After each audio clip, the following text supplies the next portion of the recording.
Boa noite, grande noite, grande dia. Aqui é noite, lá no Brasil é tarde, né? Mas não é tarde para chegar na live. Eu esqueci de botar a hora hoje no flyer. Tô de pá virada, poeta de pá virada. Tô muito contente com o que tá esse bolsonarista aí, tudo choramingando nas lives. Meu Deus, bora rir, vamos rir que tá bom demais. Nossa, tá bom demais. Falei, eu fui da página de cada um deles dizer, vocês não mexam com o Alexandre de Moraes, vocês não sabem com quem vocês estão se metendo. Morou, Moraes. Se não morou, não mora mais. Não quiseram morar, né? Agora vão morar na Papuda. Vão ucranizar a Papuda. Ah, ontem eu não fiz, né? Como vocês perceberam. Tá, é com preguiça. Tinha um negócio para fazer, acabei não fazendo e pronto. Era para ir no parque cantar com o meu coral, mas na hora H eu falei, rapaz, tá 20 pessoas ali. Se tiver um deles ali infectado, eu sou pessoa de risco. Eu vou lá me arriscar, rapaz. Aí não fui não, fico cantando em casa, sozinha. Então, a gente estava naquele documentário, né, que eu tanto falo, e eu espero que teve gente que foi procurar, porque é muito bom, é muito interessante, ajuda muito a compreender o que está acontecendo no mundo e no Brasil, a fazer analogias e como é que chama?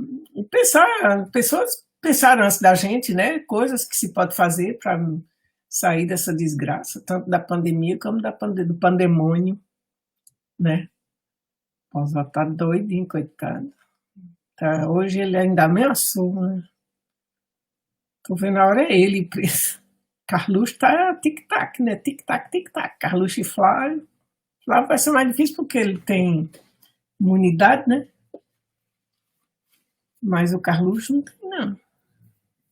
Até o Hélio Negão já botou um tic-tac aí de madrugada. Pode ser ele também, né? Porque esse vagabundo parasita também, o que é que ele faz? Ele foi eleito lá no Rio de Janeiro, mas está sempre lá no Rio.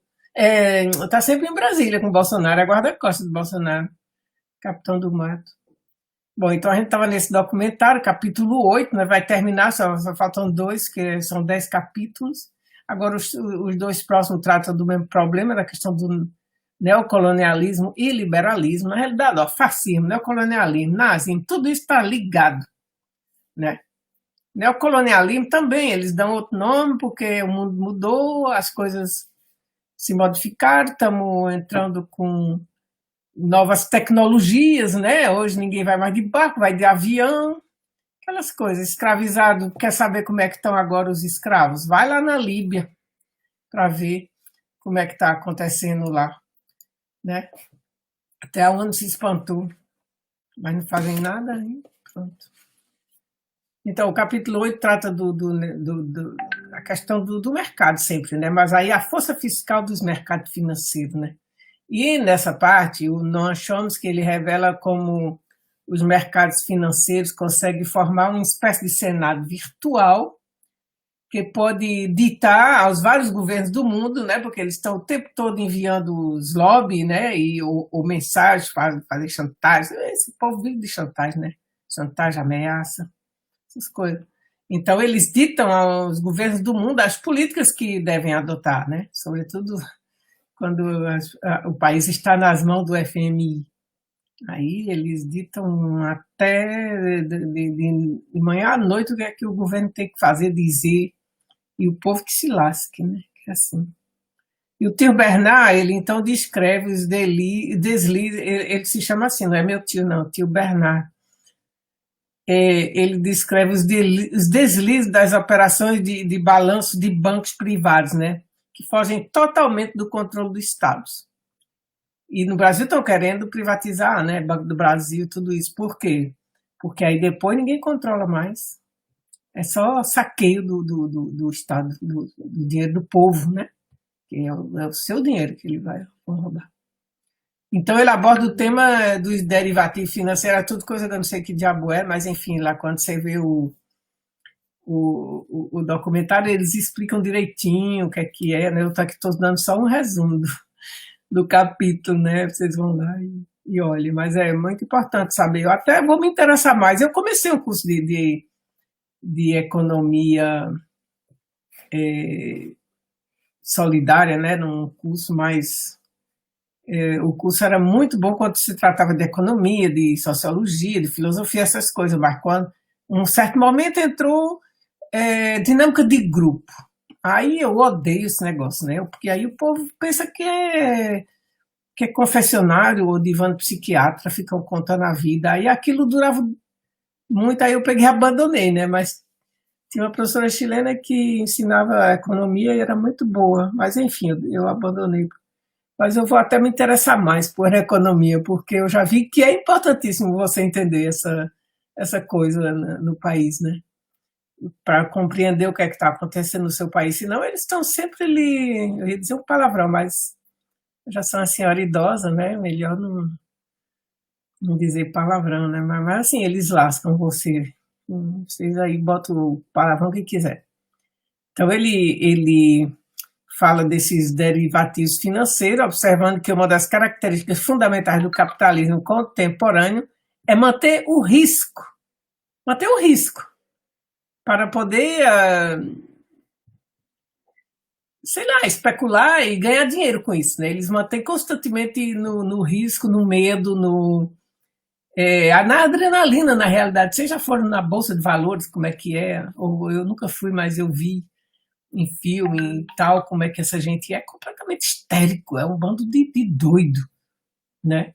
Eles gritam, eles berram, Maria, é uma coisa horrorosa, né? E acho que imagina que aquilo deve ter uma esperança de vida de 35 anos, essa gente que trabalha na Bolsa de Valores, mas agora nem existe mais quase, né? Aqui fechou, virou um negócio de arte, né? Onde se faz eventos de todo tipo, exposições e tal. Porque não, é tudo virtual agora, é tudo pela internet. Em 2 segundos eles enviam dinheiro para o Panamá, para os paraísos fiscais aí e tal, aquela coisa, né? Vocês lembram, né, do Panama Papers, Wikileaks? Tudo é feito agora virtualmente. Mesmo os bancos, eu acho que não tem mais nem dinheiro nos bancos. Se você tiver 100 mil no banco, se você for tirar, eu acho que os caras endoidam, porque não tem. Vão ter que correr em todas as agências para. Aconteceu comigo isso aqui. Eu fui tirar 15 mil euros da minha conta, na época que eu tinha, e o banco endoidou. Ele me deu 5 dias para me dar 15 euros, uma porcaria dessa. 5 dias para me dar o dinheiro. E aí eu acho que eles foram buscar em tudo que é agência, a rapa do tacho. Eu achei tão bom, eu achei tão engraçado. Eu digo, pô, eu queria ter muito dinheiro nas contas para ter um monte de conta para cada tanto ir lá dizer, eu quero meu dinheiro agora. Agora não pode. Aí te dão 10 dias para te entregar. Bom demais, né? Então, quem tiver dinheiro aí, faça essas coisas, vocês vão ver como é engraçado. Aí tem outro cara que chama Michel Chossudovsky. Engraçado, os nomes é tudo. Mesmo não Chomsky, ele é americano, mas esse nome aí é. Chomsky, esse nome, não sei, tcheco, polonês, sei lá, acho que polonês, né? Curto assim. Ou russo, sei lá. Uma coisa ali pro leste. Esse outro aqui, mas tio Bernardo deve ser francês. Então, Michel Chossudovsky, esse é russo, esse nome é russo. Então ele explicou visualmente, ele faz visualmente quer dizer que ele mostrou imagem, como os ataques especulativos às moedas são realizados, tomando o exemplo da vitória coreana durante a crise asiática de 97. Mas existe o caso, por exemplo, eu acho que 15 países da África não fabricam o próprio dinheiro, é a França que fabrica, então a França fabrica quando quer e como quer, né? Chantageia. Então ele faz entender que com esses ataques os especuladores estão realmente com o objetivo de dominar toda a economia dos países, digamos, periféricos, né? Nós somos periféricos e lá no Brasil ainda tem os periféricos da periferia, né? São os periféricos da periferia. Antes chamavam de terceiro mundo, agora chamam de países periféricos. Então, vejam esse documentário e eu vou falar para vocês agora de um livro muito bom que eu li também, de um cara, não sei, acho que no Brasil não deve ter, não, porque essas coisas nunca fazem no Brasil, porque faz compreender também o que está acontecendo no Brasil, eles não vão deixar, não vão trazer essas coisas, mas é um cara que chama Philippe Pascot. Ele foi político durante 25 anos, ele foi, aqui se chama maire, mas é prefeito, né? Então ele esfregou os ombros com funcionários eleitos de todas as classes de idade por quase 25 anos, né? Ele teve vários, como é que chama, mandatos de diferentes. Então, nesse livro, ele lista os abusos legais em que a classe política francesa cai. A mesma coisa que no Brasil, vejam bem. Por que eu estou falando isso? Vocês vão ver. Porque o Ciro disse que fugiu para a França porque não queria ficar no Brasil com os bandidos no Brasil. Quer dizer, chamou o povo brasileiro de bandido, chamou os políticos brasileiros de bandido, como se ele não fosse político, como se ele não fosse brasileiro. E eu fiquei muito irritada com isso. E como eu estou sendo invadida aí pelos ciristas, então eu vou mostrar que o Brasil não é diferente da França. Todos os países capitalistas, a base é a corrupção. Os outros eu não sei porque eu não vivi lá. Então ele lista os abusos legais em que a classe política francesa cai. Salários exorbitantes, no Brasil igual. Isenções fiscais, igual. Aposentadorias aconchegantes, no Brasil igual, inclusive as filhas de militares, né, que moram com maridos, têm filho, mas não se casam para continuar recebendo R$ 6.000, mais ou menos, da pensão militar. E os funcionários do Itamaraty também, que eu conheço uma menina que é filha de um funcionário do Itamaraty, o pai morreu, ela que recebia, na época, R$ 10.000. Na época, faz bem uns 10 anos que eu encontrei com ela. Ela me disse que recebia R$ 10.000. E era pensão do pai, que era funcionário do Itamaraty. Aí é que tem safadeza mesmo, porque nunca houve um controle do Itamaraty. Então, é aposentado, acumulações de empregos fictícios, acumulação também de todo tipo de coisa, né? De dinheiro, de ganha isso, ganha aquilo, auxílio paletó, auxílio moradia, auxílio não sei o que lá, auxílio não sei o que lá. Né? Os empregos fictícios, que no Brasil a gente chama fantasma, né? Declarações de interesse e atividades falsas. E tantos outros pequenos arranjos entre amigos, porque na hora H esses políticos parece que são inimigos, mas tudo isso é corporação, na hora H se protege. Vejam como o STF lá, atacaram o STF, ó, de repente se juntaram, né, para se defender a corporação, né? Inclusive o Aras, que o próprio Bolsonaro nomeou, que passou pano ali, estava virando o cachorrinho dele, e arquivou ali um monte de denúncia. Dessa vez ele está trabalhando como PGR mesmo, e não como um arquivador da República. Então ele chamou, o livro dele se chama State Peer, quer dizer, saqueadores do Estado. E foi publicado há pouco tempo. Ele já deu muitas conferências, eu já assisti muitas conferências dele, ele é muito engraçado, e ele diz que ainda não sofreu nenhum processo. E se eu não sofri nenhum processo, é porque eles sabem muito bem que o que eu estou dizendo é verdade. Porque ele foi político, né, durante 25 anos, prefeito.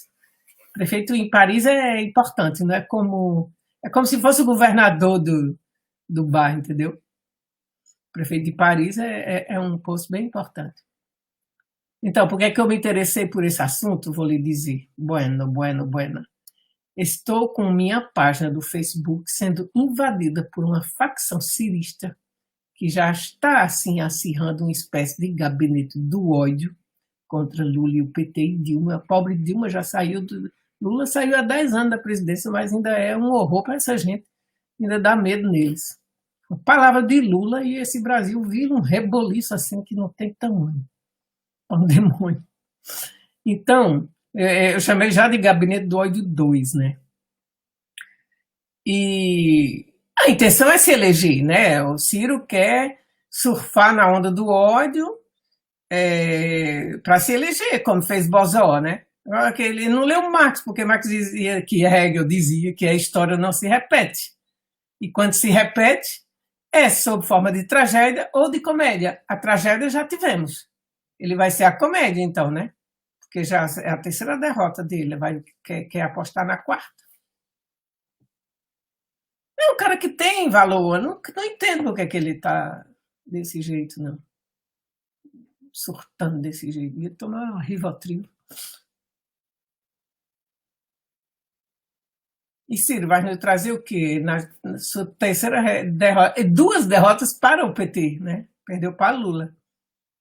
Entendo que esteja ressentido, frustrado, com muita raiva no coração, né? Mas tá aí com demagogia, com mentiras, com agressões. Não entendeu que o inimigo não é o PT, mas Bozó e sua trupe de fascinas. Pelo momento, o problema do Brasil não é Lula, nem o PT, o lulopetismo. É uma pandemia, seguida de genocídios dos índios, dos negros e do povo brasileiro, né? Porque chegamos, passando de 45 mil mortos. Estamos quase com 1 milhão de infectados. E subnotificado, né? Porque eles estão escondendo aí as cifras. E tudo por incompetência e negligência do governo. E olha, essa foi boa, né? O Maduro botou a queixa na ONU contra Bolsonaro por negligência criminosa por não tratar da pandemia.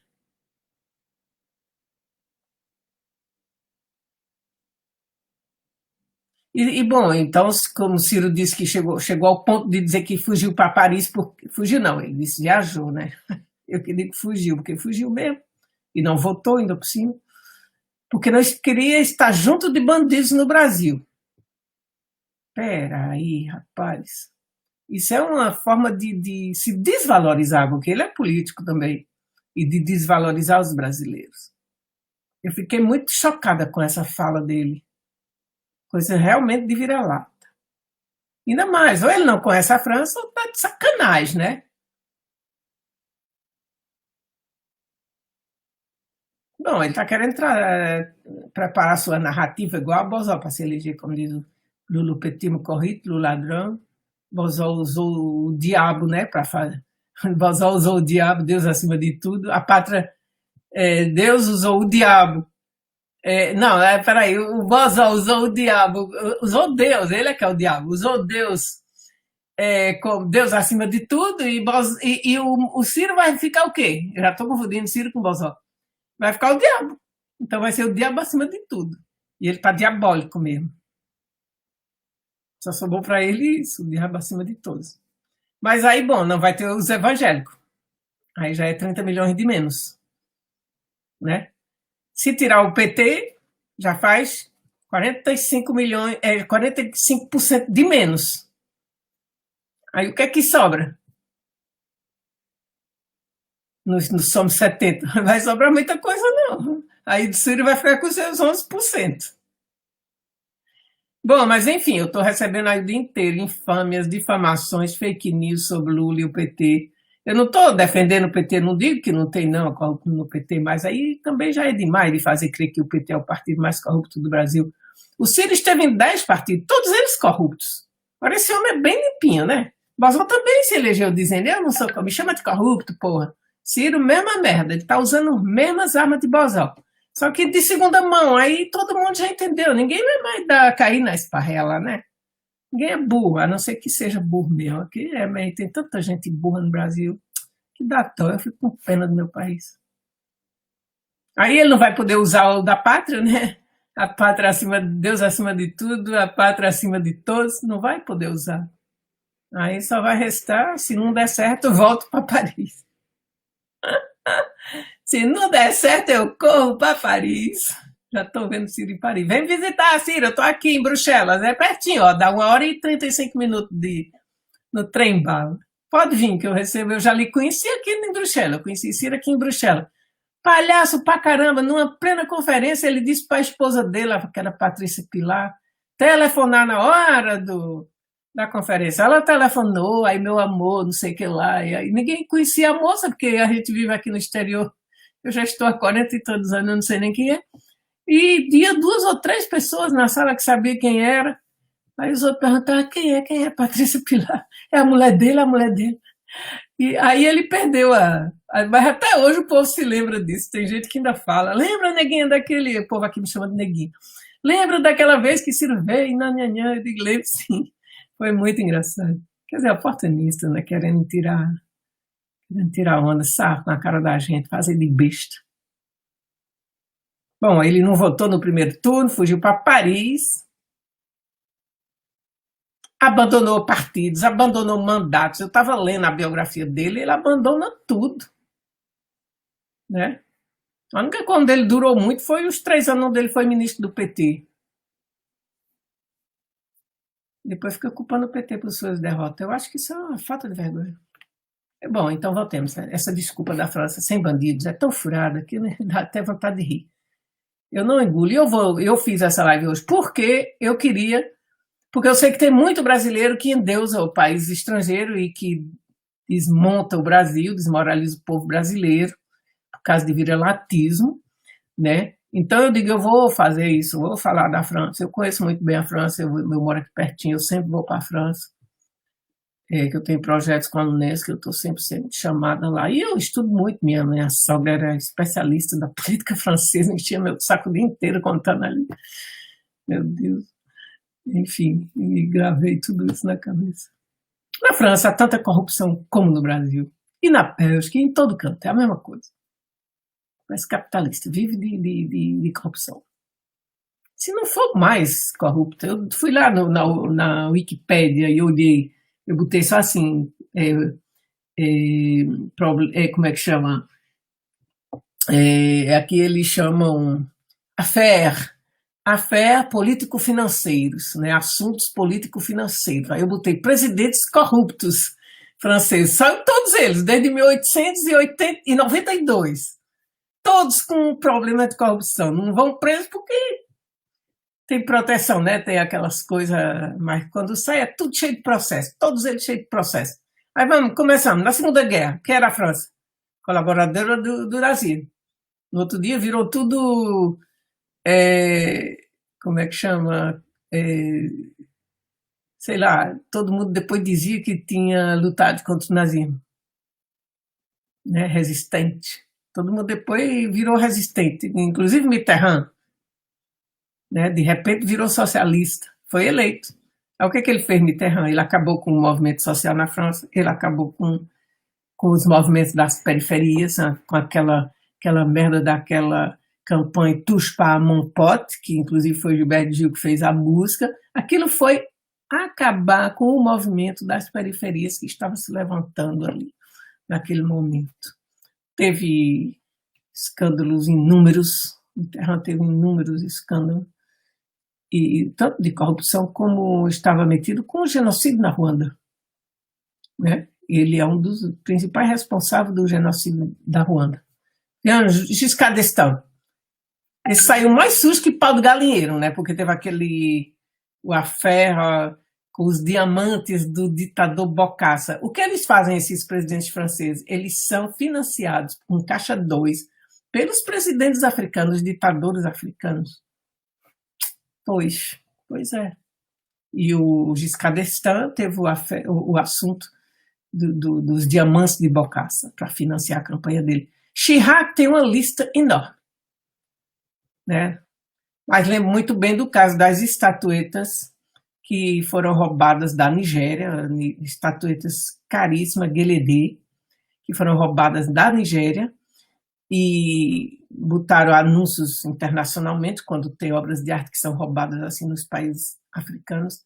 Aí tem comitê internacional, né? Tem busca internacional para encontrar as obras. E a crise se criou aqui na Bélgica, porque aqui tem o Museu de Terror, o maior museu de roubo, de saqueio de artes da África. Tem o museu que tem 250 mil peças só na reserva. E o museu é imenso. O que vê ali está escrito lá. O que você está vendo aqui só é 6% do que temos na reserva. Gostou? Gostou? Então, aí aqui no Museu Terror eu fui assistir essas reuniões, porque, bom, eu sou Eu trabalho com a África há mais de 30 anos, eu faço parte da coalizão da Unesco, pela História Geral da África, eu também estudei História da Arte e Arqueologia, então eu sou sempre convidada para esse tipo de coisa e eu fui para as reuniões. E o que aconteceu? Criar esse comitê para buscar essas peças gueledês que são caríssimas, né? Que são raríssimas, são peças de barro que 2, 3 mil anos antes de Cristo, quer dizer, uma coisa raríssima. E quem era o presidente do comitê? Convidaram Chirac para ser o presidente. E o cara dava uns discursos assim que você não imagina. Aí passou o tempo, essas peças não apareceram, não apareceram. Um dia o Chirac deu uma festa lá na casa dele e de repente tinha um jornalista lá e o cara, viu aquelas duas peças ali e disse: vem cá, essas peças não são as peças gueledês que estão buscando aí internacionalmente? Aí ele branqueou, que já é branco, né? E disse: eu recebi de presente de um jornalista. Aí o jornalista fez uma enquete, porra nenhuma, o roubo foi ele que mandou roubar as peças, entendeu? Aí a Nigéria exigiu o retorno das peças, sabe o que ele falou? Daqui 25 anos eu devolvo. Está lá ainda, lá no museu, lá no Quebranli, esse museu aí, feio pra caramba, que tem peças maravilhosas, mas eles fizeram um negócio muito feio. E tá lá cheio de peças também, aquilo ali a maioria roubada. Pronto. Aí tem o affaire Sarkozy-Gaddafi, esse foi o mais imundo. Não, teve o do Ruanda, foi imundo também, porque teve 800 mil mortos em 2 meses. Mas o Sarkozy-Gaddafi foi uma coisa assim, uma tragédia que está ainda durando, né? Porque o que ele fez? Ele foi financiado a campanha dele pelo Gaddafi, Muammar Gaddafi, o presidente da Líbia. Esse povo é milionário, né, nos países árabes, né? E a Líbia era um país assim muito forte, muito rico, muito desenvolvido, né? Eu tenho uma amiga brasileira aqui que o marido foi embaixador na Líbia. Ela disse: Inês, ali era uma coisa escandalosa de tão rico assim, as pessoas não tinham problema, não passavam fome, não tinha coisa. Aí o que foi Sarkozy com caixa 2, aí começou umas enquetes, quando ele estava para sair do governo, começou as enquetes sobre isso, as investigações.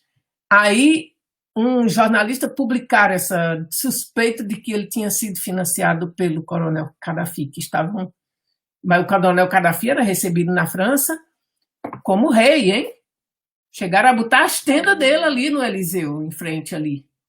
E ele ficava ali com o séquito dele, certo? Aí, de repente, Sarkozy começou a chamar Gaddafi de terrorista, entrou em conluio com Obama, né? Sorrisinho bonitinho, mas muito safado. Se juntou com Obama, o que Obama fez? Foram lá e bombardearam a Líbia, destruíram o país inteiro. O país ficou nas mãos de bandidos, escravidão lá, adoidado, estupro, mortes, mataram Gaddafi no meio da rua, né?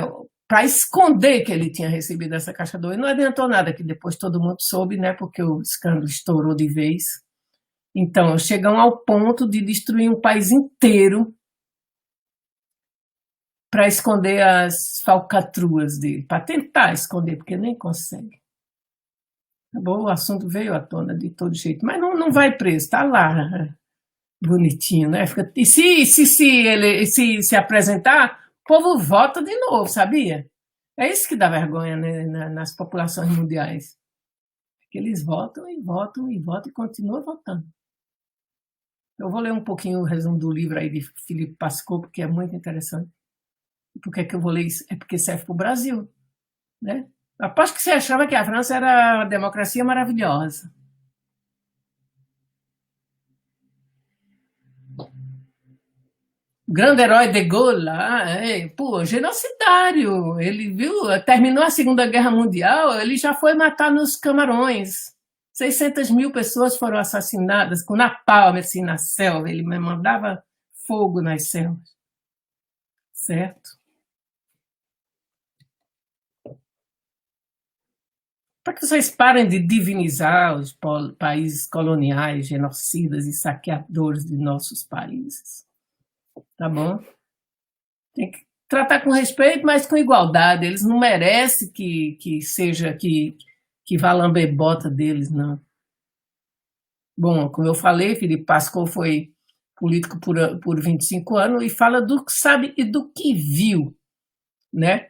Mas como é que ele teve essa ideia de fazer esse livro? Primeiro, ele leu no blog de uma ex-ministra que ele conhecia, chamada Michelle Delaunay, que era membro do parlamento de Gironde, que descreveu o fenômeno muito bem no seu blog, deve estar lá, quem quiser ir ver, foi agora, em 2014, né? Ela descreve a trajetória de muitos dos seus colegas políticos. Veja bem se não corresponde ao que a gente vê. Ela disse muitos, não, ela não disse todos os políticos, porque eu tenho horror de gente que generaliza que todos os políticos são corruptos. Não são. Tem um monte de gente que não é corrupta e que trabalha muito bem, certo? Mas, bom, tem os corruptos. E, bom, e não são poucos, não. Mas não pode dizer que são todos. Porque, veja bem, no Brasil, um partido de direita, nos quais Ciro esteve durante toda a sua carreira, os 10 partidos onde ele esteve, eram todos com inúmeros casos de corrupção. Agora, tu diz que tu não é corrupto e tu está num partido corrupto. Tu está passando pano, tu está prevaricando, né? E se tu tiver um mandato, aí tu está prevaricando mesmo. É ou não é? E no Brasil, esses políticos são eleitos e reeleitos, eleitos e reeleitos, eleitos e reeleitos. Os tucanos ali, ó, não acontece nada. A FHC era para estar presa há muito tempo. Mas vocês sabem, né, que tucano não vai em gaiola. Agora, esses partidos, quando tem um monte de político preso, pego com a mão na botija, aí é ele que é corrupto, é um caso isolado. Quando é o PT, se for um só, aí é o partido inteiro que é acusado de corrupção, né?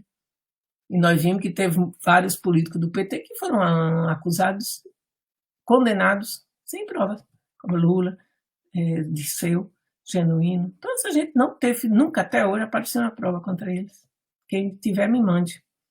Então, segundo essa Madame Delaunay, os colegas que seguem o mesmo caminho, alguns indo mais rápidos que outros, e ela observou que os funcionários eleitos, cada vez mais numerosos, e os parlamentares, não sabem nada sobre a vida real, a nossa vida, a vida dos pobres, a vida de vocês.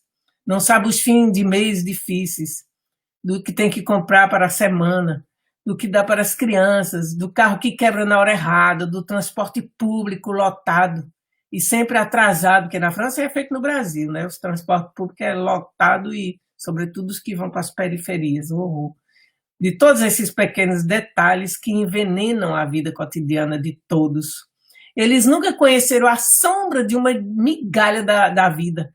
Eles conhecem apenas o que construíram, dedicando a maior parte do seu tempo para alcançar o único objetivo que estabeleceram para si mesmos, serem eleitos.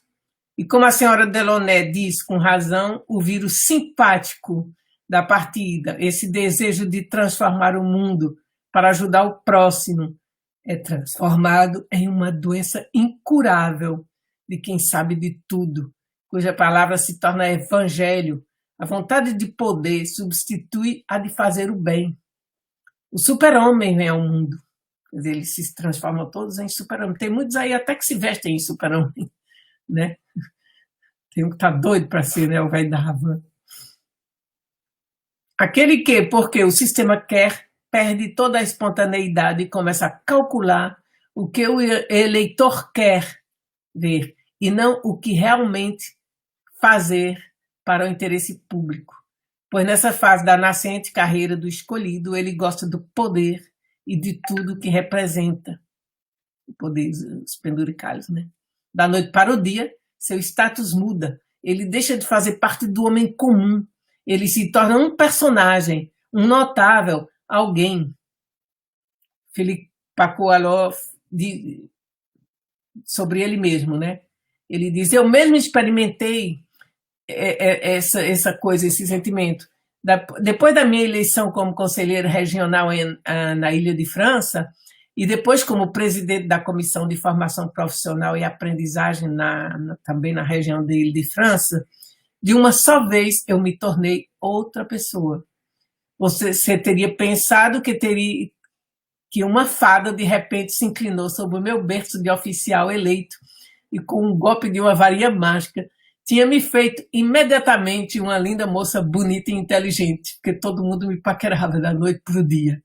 Vários cortesãos administrativos, muitas vezes chefe de departamento, que me vaiaram diante da possibilidade de uma promoção, né? Vaiaram ele, porque é um cara todo malamanhado, assim, meio parecido com jeito de província, sabe? Então, ninguém dá nada pela figura dele. Então ele diz: vieram me ver com a coluna dobrada, obstinadamente me cantando. O presidente quer isso, ou se o presidente pensa. Cada frase que requer minha atenção. Na época, esse tumulto repentino me incomodou tanto que levei um bom dia para entender que o presidente que essas pessoas estavam falando o tempo todo e que parecia tão importante para eles, bem, era eu. Ele pensava que estavam falando de alguém, outro, né? E era ele mesmo. Ele ainda não tinha entrado na cabeça que ele era uma pessoa importante, que todo mundo estava dobrando a espinha para ele, né? Mesmo os que vaiaram ele. E não, Jean-Paul Huchot, o presidente da região. Ele pensava que todas essas honrarias eram para o presidente Jean-Paul Huchot, né? Que era o presidente da região. Isso criou um choque e impulsiona você rapidamente. Se você não tomar cuidado, vai para uma nuvenzinha onde você se deixa embalar. O poder que lhe é concedido proporciona as vantagens que são os acessórios: telefone, internet, taxas de desempenho, diversos e variados convites, os penduricalhos, né? Aliados a uma pitada de privilégios e uma série de direitos que fazem isso muito rapidamente, de tudo na pequena nuvem. As pessoas reais se tornam muito pequenas, até insignificantes. Você acabou de acertar no pote de ouro e nada realmente importa, além de contemplar o que você se tornou.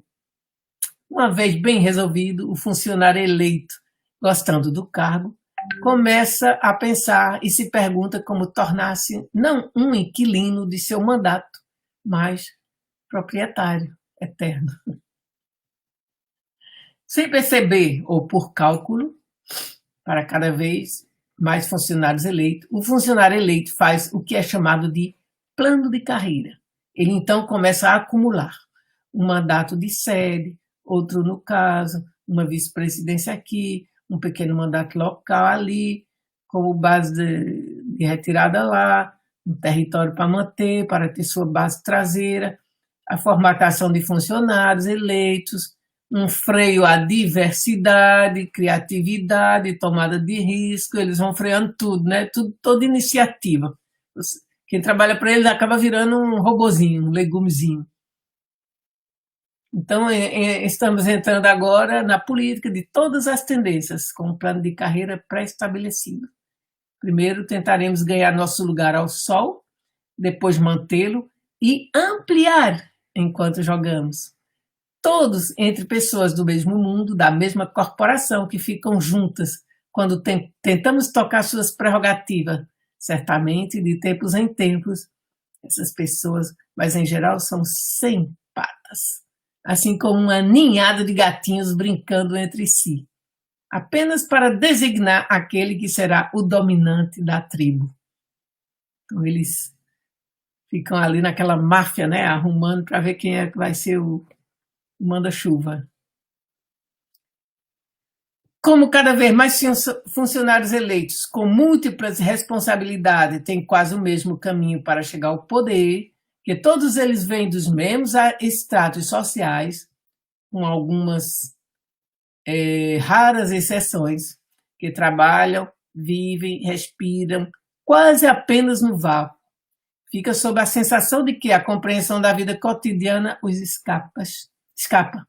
Do mesmo modo de operação, vivendo apenas por suas carreiras, levadas com grande luta, cercadas por uma série de assistentes judiciais que os aconselham, enquanto sobem em torno deles um cordão sanitário intransitável para aqueles que não são cooptados pelo curral. Esses parlamentares eleitos com múltiplos mandatos não podem mais entender e sentir as necessidades de uma população da qual eles não fazem mais parte. Porque eles não compartilham mais nada, a não ser os salgadinhos, né, durante as inaugurações. Eles decidem, afinam, detalham, inventam regras e leis que estão a 100 mil léguas de distância das preocupações diárias da população. Como os parlamentares podem entender o que é difícil de viver com uma renda de 500 euros? Bom, 500 euros aqui não chega a ser nem um salário mínimo, na França é um terço do salário mínimo, mas tem gente que vive com isso. E, por exemplo, um aluguel de um kitnet aqui na Bélgica é 500 euros, lá na França é 1.500. Kitnet, de 28 metros quadrados, 25 metros quadrados.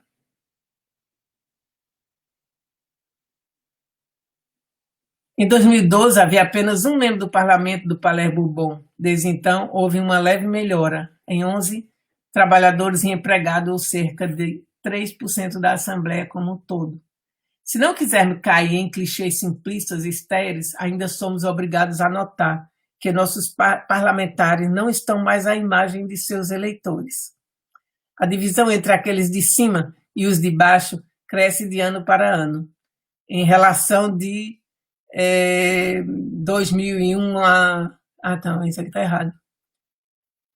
Um relatório com o número aí do relatório do Centro de Pesquisa Política de Ciências Políticas, né? Constatou que quase não há parlamentares que se tornem assim sobre o primeiro mandato. Quase todos eles já têm uma longa carreira política ou de Câmara por trás deles. A maioria deles começou suas carreiras antes dos 25 anos, em fóruns políticos, sejam como assistente parlamentar ou como conselheiros municipais, que é assessores, né, que a gente chama. A política não é mais vista como um sacerdócio no qual se engaja para defender a viúva e o órfão, mas como uma carreira de longo prazo. Deve ser gerenciado com cautela dentro de um grupo que irá protegê-lo. Olha só, o clã Bozó se lascou. E sua continuidade, né? Vocês viram que eles estão sempre dizendo, se brincar, a gente bota até a Laurinha, né? Dizendo que vão botar o filho Bolsonaro e até a Laurita, que tem 8 anos ainda. Quer dizer, como se dizendo que Bolsonaro vai ficar até 2050. Eu acho que ele não termina nem o ano. Talvez até que termine, porque aí não estão querendo que saia, né? Para muitos, passará por uma submissão profunda sob exteriores de aparente liberdade. Sem apoio, sem dinheiro, é quase impossível hoje ganhar uma eleição. E tem o chato, né, que perturba a máquina bem lubrificada da rota obrigatória do candidato, programado raramente passa pela barra de todos esses representantes eleitos que formam um conglomerado bem embaladinho, né, cujas cores políticas são cada vez menos distintas, né? Você viu, né, como eles estão buscando cada vez mais fazer confusão entre esquerda, direita, centro, né? Ficam inventando ali que tudo igual, aquela coisa toda. Né? O funcionamento interno desses blocos acaba sendo uniforme e decorre de uma imobilidade cautelosa necessária para consolidar o caminho político que eles querem sem risco. Ainda por cima não querem risco. Os parlamentares têm cuidado de não se aventurar em reformas profundas de mudança da sociedade ou em terreno excessivamente visíveis que os exporiam às críticas, ou pior, à vingança popular. A tomada de risco altruísta é diminuída para abrir caminho para uma tomada de risco calculada que não afetará seu plano de carreira. Pastor, não é assim mesmo? Tem diferença. Não adianta fugir para Paris. Muita gente está dizendo, se não fosse a Covid, eu estava saindo do Brasil agora. Pô, é a mesma coisa, em todo canto. Ainda vai sofrer aí como imigrante, sem papel. Assim. Então, bora ver aí uns poemas aí dos anarquistas. Isso aqui. Bolsa de Valores, só o nome do poema. O ponto de encontro para ladrões da moda, bandidos bem vestidos, que a bondade do código permite saquear o bucê das espiadas da mesma forma que os piores patifes. O ponto de encontro daqueles que estão nas antípodas. Vamos ajudá-los a carregar seus pacotes mais tarde. Se alguns fixados na marcha do trem não achem feito antes para quebrar os rins. Ponto de encontro para aqueles para quem a multidão de condenados trabalhadores é um rio rolando, um tesouro fabuloso em seus muitos braços. O ponto de encontro, o covil, o albergue de toda essa Paris, de tudo que é a margem do rio onde fomos jogados por conta de vilões. Esse poema é é mais uma denúncia, né? É Eugène Bizot, que era um anarquista. O livro dele se chamava Verrugas Sociais, imagina. E ele nasceu em 1883 e morreu em 1989. Nossa, ele é com 104 anos, eu lembro, a foto dele é linda. Tem um documentário sobre ele muito bonito. Espécie de filósofo assim, bonito, lindo. Barba bem branquinha, cabelo bem branquinho, longo. Então, outro dele, Verrugas Sociais. O poema Fighting. Fighting é queimando, né? Resume a vida e a obra desse poeta libertário, lutando, já que a vida é um me-up amargo, quer dizer, uma coisa amarga, onde você luta sem parar contra você, e caminhe com a testa erguida sob o arco estrelado e impassível pelos golpes que você recebe. Lute com todo o seu coração e alma em cada ponto do globo e por todos os meios contra o renascimento e o retorno da chama. O que resta em nós de velhos preconceitos combate ao medo, contra a doença, contra a profundidade do egoísmo humano, contra a pobreza de um povo que implora, contra desespero, miséria e fome, lutando contra o jugo dos mestres da terra, mascarando sua ditadura em discursos raivosos contra os mafiosos, os criminosos de guerra, águias negras voadoras e abutres nojentos, lutando contra os loucos que jogam moscas, pombos, jogando uma engrenagem de morte feia em direção ao céu, e constantemente cedendo por glória e galões, acorrentando o futuro ao culto do bezerro de ouro, lutando pelo sucesso de causas generosas, para o ideal de paz que temos orgulho, para o melhor destino dos plebeus dolorosos, pela felicidade do mundo e pela liberdade. Lute até o fim do sonho, ou do poema que apoia nosso coração e o inflama em segredo. E quando você não é nada, além de uma sombra de si mesmo, sorria para a juventude e saia sem arrependimento. Então, gente, eu acho que eu já falei aqui e falo de novo. Eu acho que o único sistema político que pode levar a ter menos corrupção é a anarquia. O anarquismo, né, com autogestão, né, sem intervenção do Estado, sem o poder horizontal, né, que todo mundo seja igual, todo mundo tem o mesmo poder, não tem por que você dar poder de representatividade a ninguém, não. Então ele escreveu O Triunfo da Anarquia, em 1901, e ele se chamava Charles-Henri Jean Davray, que nasceu em 1878, em Sèvres. É um poeta, cantor, compositor e artista anarquista francês. Escreveu centenas de textos para denunciar o estado da religião, militarismo, prisões, etc. e exaltar o ideal libertário. Então, esse aqui ele chamou de Triunfo da Anarquia. Você quer construir cidades ideais? Destrua as monstruosidades primeiro. Governos, quartéis, catedrais. Eu estou lendo, irmã. Ai, meu coisa tá. Deixa eu começar de novo. que eu engasguei aí. Então, você quer construir cidades ideais? Destrua as monstruosidades primeiro. Governos, quartéis, catedrais, que são tantas bobagens para nós. A partir de hoje, vamos viver o comunismo. Vamos apenas agrupar por afinidade. Nossa felicidade nascerá do altruísmo, que nossos desejos sejam realizados. E tem um coro, né? De pé, companheiros da miséria. Chegou a hora, devemos nos revoltar. Deixe o sangue fluir, o avermelhar a terra. Mas que seja pela nossa liberdade. Está indo para trás para ser estacionário. Nós nos tornamos um dos muitos filósofos de pé, velho revolucionário. E a anarquia finalmente triunfará. Agora assuma a fábrica, capital. Não seja mais um servo. Pegue de volta a ferramenta e pegue de volta a máquina. Tudo é de todos. Nada depende do explorador. Sem preconceito, siga as leis da natureza e só produza por necessidade. Trabalho fácil ou muito trabalho duro são de valor apenas em sua utilidade. Sonhamos amor através das fronteiras. Nós também sonhamos com o amor do seu lado. Sonhamos com o amor em nações inteiras.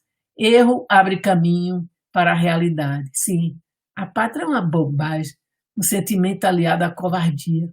Não se torne carne de quartel, jovem recruta. É melhor abandoná-lo. Todos os seus funcionários eleitos jogam-nos na forca. Quando você sofre, você tem que saber como punir. Seus eleitores estão bisbilhotando. Para ninguém é preciso piedade. Fique longe da política. Em uma lei, vê apenas uma punição, porque sua felicidade não é um problema. Para viver feliz, homem, viver livremente. Quando seu pensamento invoca sua confiança, com a ciência você tem que se reconciliar. É o reconhecimento que foge à consciência. O ser ignorante é um irregular. Se a energia indica um personagem, a discussão diz que a qualidade. Ouça respostas, mas não seja intolerante. Seu futuro está na verdade. Lugar para todos no banquete da vida. Nosso apetite sozinho pode ser limitado. Que a mesa seja servida para todos. Barriga cheia, o homem pode discutir esse nitro como dinamite. Esteja lá enquanto discutimos a razão. Se necessários, vamos derramar a panela de nossos males. Vamos apressar a cura. Pronto, gente. Dei meu recado de hoje. Eu estou pensando agora fazer um dia em português, um dia em francês, que eu estou com vontade de conversar com esse povo aqui, porque os jornais não estão notificando direito o que está acontecendo no Brasil. Então eu vou fazer, já reuni um monte de poema aí, que eu tenho aqui uma coletânea de 400 anos de poemas brasileiros, e eu vou fazer então lives em francês. Quem gostar de francês,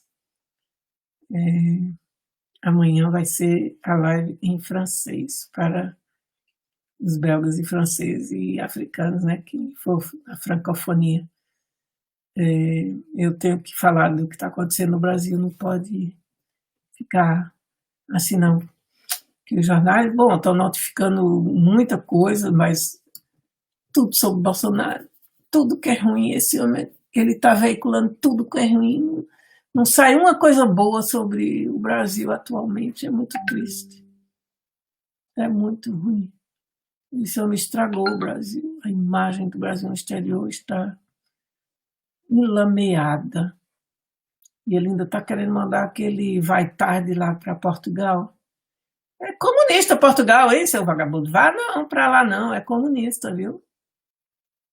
Lá tu vai ter que ficar caladinho. Quero que ele vá para cadeia, né? Criminoso tem que ir para cadeia, como eles mesmos diziam, né? Bandido bom é bandido morto. Eles agora nunca mais disseram isso. Nunca mais a gente viu os bolsonaristas dizer que bandido bom é bandido morto. Bom demais. Ai, meu Deus. Então tá bom, gente. Até amanhã. Beijo.